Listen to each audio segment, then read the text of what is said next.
உயர்த்தி பேசுவான். ஆனால் பாடுகளும் வேதனைகளும் வரும்போது அவன் ஆண்டவரை உயர்த்த உயர்த்த உயர்த்த பார்த்தீங்கன்னு சொன்னா ஆண்டவர் அஸ்திபாரத்தை, சிறைச்சாலையின் அஸ்திபாரத்தை குலுக்கினார். ஹல்லேலூயா.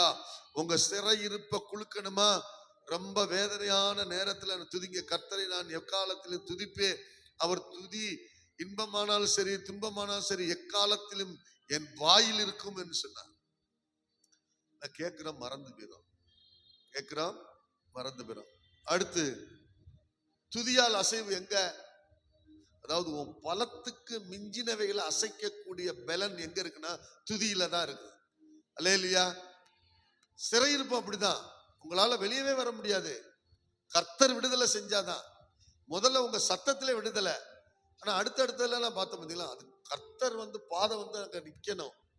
இந்த மாதிரி இடத்துல அப்படிதான் தூதர்கள் இறங்கி வந்தாங்க. சிறைச்சாலையில ஒரு மதில பாக்குறாங்க. இப்போ எரிகோ இஸ்ரவேல் புத்திரருக்கு முன்பாக அடைக்கப்பட்டிருந்தது. அது காரணம் அதை சுதந்திரிக்க முடியாதபடி ஒரு பெரிய மதில் இருந்தது.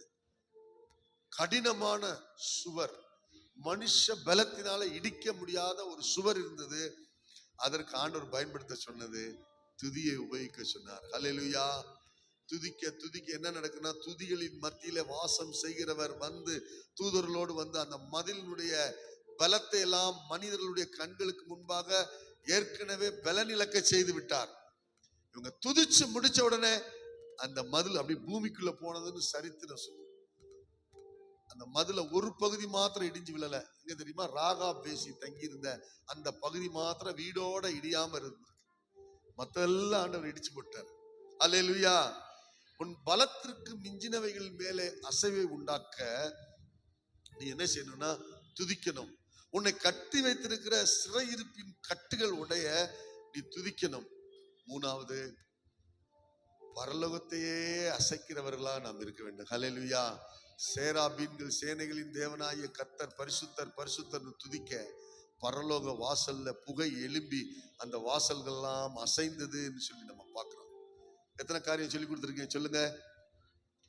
சத்தத்தால் அசைவு, ஜெபத்தால் அசைவு, தேவ சமூகத்தால் அசைவு, துதியால் அசைவு. இந்த 4 காரியத்தை மறந்துடாங்க. கண்ணை மூடி நம்ம ஜெபம் பண்ணுவோம்.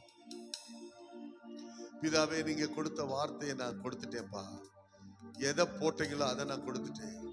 மாக்கா டேலே மோ சகாராபா. D minor, D minor.